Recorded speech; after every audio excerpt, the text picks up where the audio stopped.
Breaking news Danta તાલુકામાં આંગણવાડી બહેનોની તાલીમમાં અવ્યવસ્થા ભૂખ્યા રહી ગઈ 170+ બહેનો કોન્ટ્રાક્ટર સામે કાર્યવાહીની માંગ બનાસકાંઠા દાંતા બનાસકાંઠા જિલ્લાના સૌથી વધુ આદિવાસી વસ્તી ધરાવતા દાંતા તાલુકામાં આંગણવાડી કાર્યકર બહેનોની 2 દિવસીય તાલીમ દરમિયાન ભારે અવ્યવસ્થા સર્જાઈ છે. તાલીમમાં હાજર રહેલી 300થી વધુ બહેનોમાંથી અંદાજે 170 બહેનોને યોગ્ય નાસ્તો અને ભોજન ન મળતા ભૂખ્યા રહેવાનો વારો આવ્યો. પીવાના પાણીની પણ કોઈ વ્યવસ્થા નહોતી. શું થયું હતું? પ્રથમ દિવસે નાસ્તામાં માત્ર નાના સ્થાનિક બિસ્કિટ આપવામાં આવ્યા. જમવામાં ઘીની જગ્યાએ તેલની સીરી બનાવીને જમાડવામાં આવી, જેનો કોઈ સ્વાદ નહોતો. સવારે પૌવા આપવામાં આવ્યા, પણ તેમાં કોઈ મસાલા કે વસ્તુ નાખ્યા વગર એમનેમ સાદા પૌવા. અડધીથી વધુ બહેનોને પૂરતું ભોજન ન મળતા ઘણી બહેનો ભૂખી જ રહી ગઈ. આંગણવાડી બહેનોએ અધિકારીઓ સમક્ષ રજૂઆત કરી, પરંતુ અધિકારીઓએ માત્ર ભવિષ્યમાં ધ્યાન રાખીશું એવી સામાન્ય જવાબ આપીને વાત પતાવવાનો પ્રયત્ન કર્યો.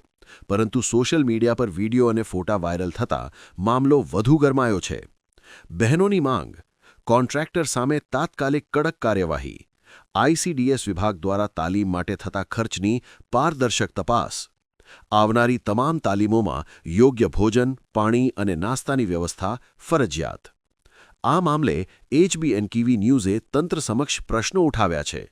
આદિવાસી વિસ્તારની આંગણવાડી બહેનો જે બાળકોના પોષણ માટે રાત દિવસ મહેનત કરે છે, તેમને તાલીમમાં ભૂખ્યા રાખવું એ કેટલું યોગ્ય છે? જિલ્લા વહીવટીતંત્ર અને ICDS અધિકારીઓએ તાત્કાલિક તપાસ કરીને જવાબદારો સામે પગલાં લેવા જોઈએ. આંગણવાડી બહેનોના અધિકારો માટે HBN TV ન્યૂઝ સતત અવાજ. અમારે કાલે અહીંયા 2 દિવસની તાલીમ હતી અપંગ બાળકો માટેની. એટલે કાલે જમવાનું જે હતું એ લગભગ અમારો 100 કે 125 જેવી બહેનો જમવામાં બાકી રહી ગઈ હતી. એટલે અમે અહીંયા રજૂઆત કરી, પણ કોઈ હાજર હતું નહીં. રજૂઆત કરીએ કોને?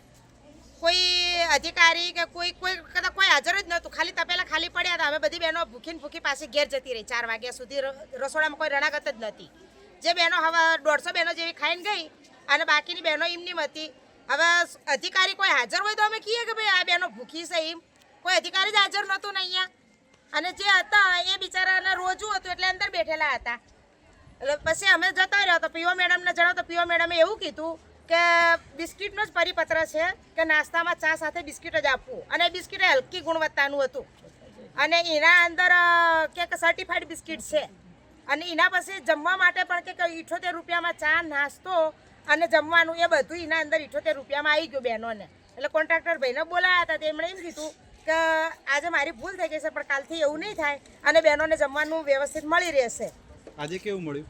આજે હજી તો મેં તો જમ્યું નથી, પણ બહેનોને ખબર. ઓકે, તમારું નામ? મારું નામ રાઠોડ ઇલાબા રાજેન્દ્રસિંહ.